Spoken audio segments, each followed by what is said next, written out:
TeamJohnson Gaming. I'm just coming in today to play a little bit and chat about what's going on in Fallout.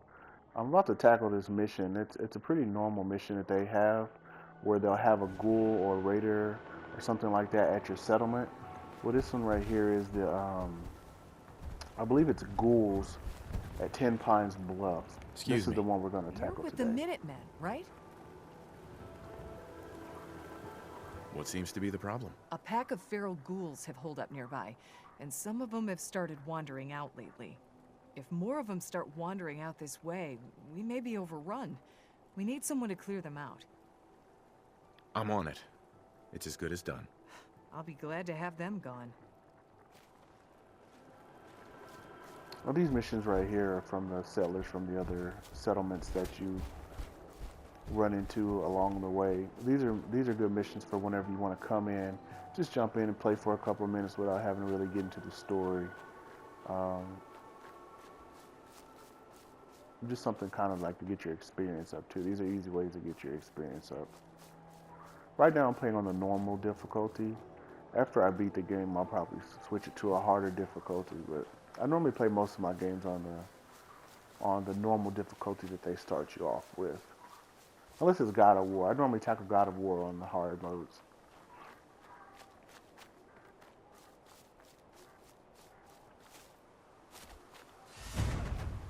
As you can see, I have my guy in his winter clothes. I just find the winter clothes, they kind of really have a feel for like the atmosphere. So I like my guy to kind of walk around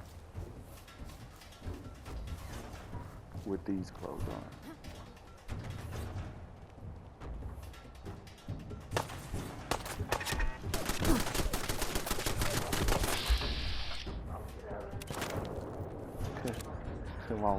My wife, she quickly said it's time to get up out of here.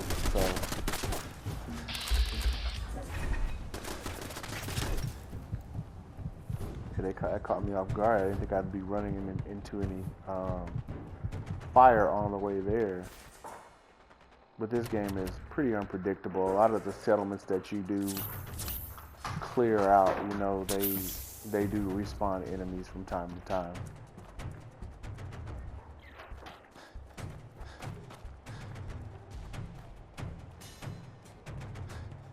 Right now I'm in the third person mode. I'll switch over to the first person mode here in a minute.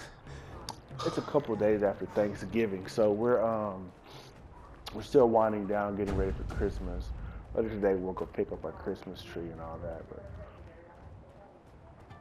it'll be a lot of fun. We get to hang out with the family this year for Christmas, which is always a lot of fun. As you can see, I have my handgun with me.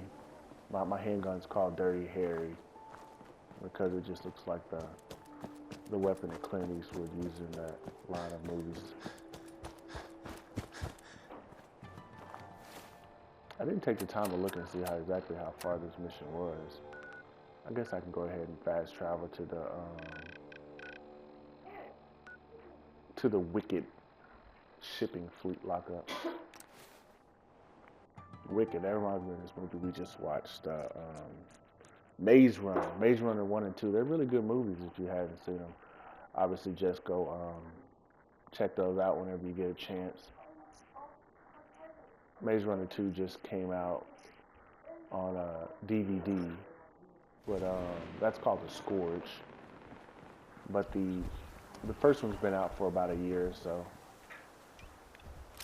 Alright, let's get rock and rolling with these ghouls. I like using the hand cannon for the ghouls because it's pretty easy way.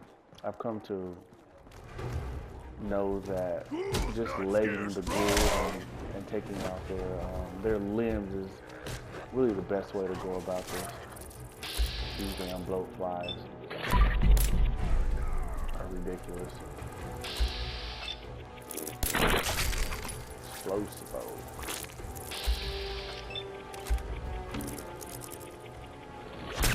I'll be doing a lot of walkthroughs of this game here and there.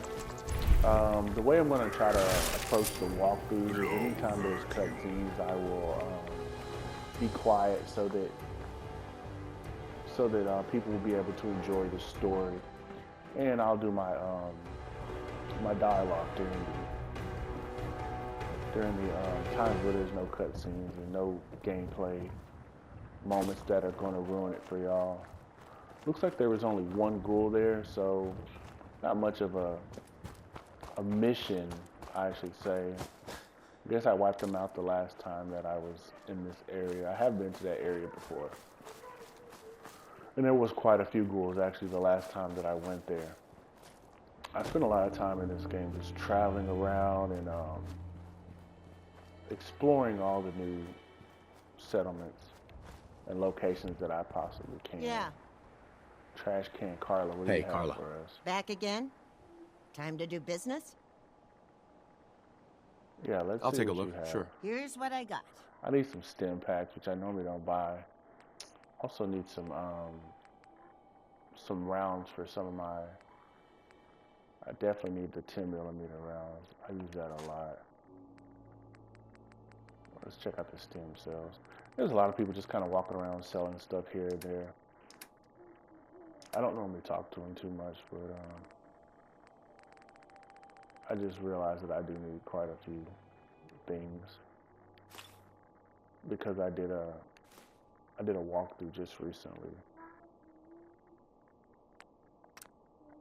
where I played and actually used a lot of my stem packs because I went to an area that I wasn't ready for. I did beat the area, but I wasn't ready to tackle it. But sometimes I'm hard-headed.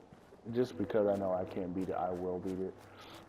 And it was a super mutant colony that a couple of them had. One of them had a Faboid, the other one had a missile launcher that shot out 3 missiles at the same time. But I took care of those and got my man Strong.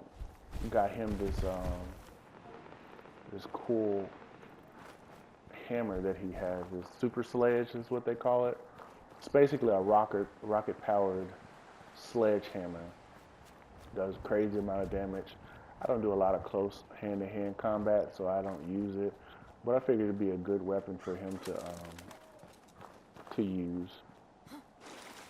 There's a lot of water in the game, and this guy's running into doom. What's going on here? I'm gonna cap him in the leg. Oh, my gun has really been off.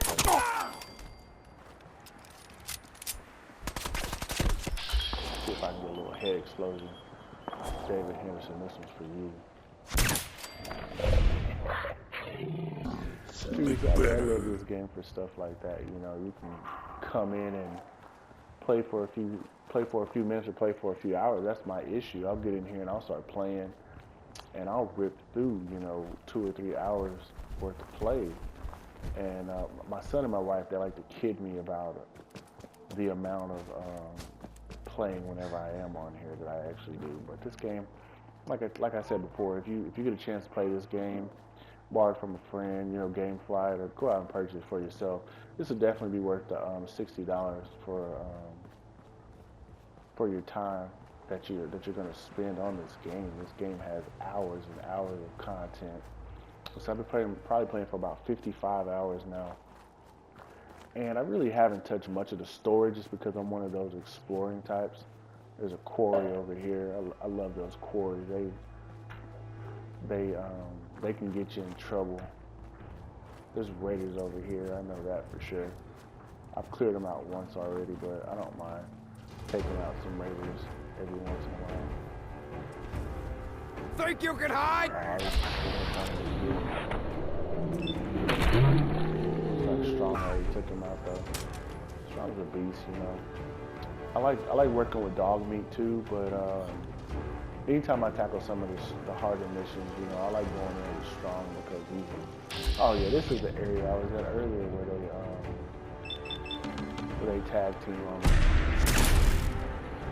Did that with a critical on my first shot, so I knew I didn't take that bad boy out.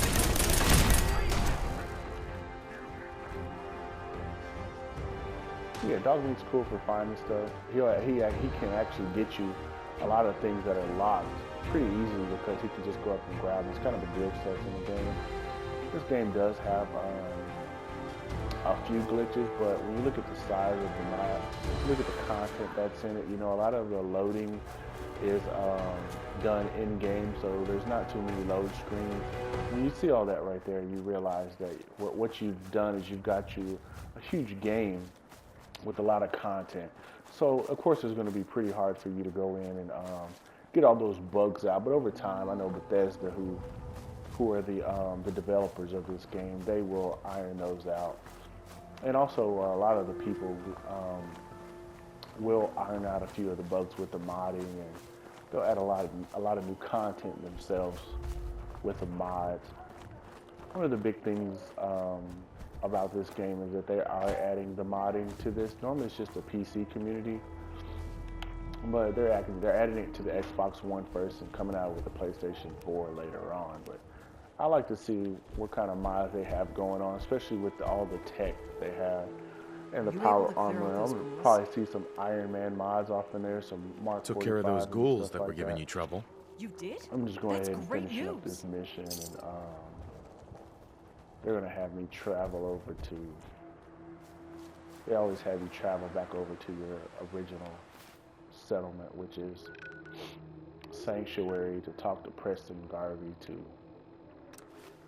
get your, you know, your reward or whatever. Well, they give you your reward, but to get your experience points. This is the cryo gun right here. It pretty much freezes the enemy, and the more you upgrade it, you can do shatter damage and stuff like that. This is one of the guns that I got with dog meat when it's at the very beginning of the game in Vault 111. But it's one of the glitches where you can have dog meat go fetch this without being able to unlock the expert lock that you need to actually get that out. It's a little on the ridiculous side, but sometimes you take the glitches for the good and the bad. Look at this guy, he's up here hanging out on the ceiling, which is, I'm pretty sure that's a glitch. There's no way I can get up there, but alright guys, this is Rathan with TeamJohnson. I will see you next time. Go ahead and like. Don't forget to subscribe. And check us out for more Fallout 4 videos. Alright, take care. Bye.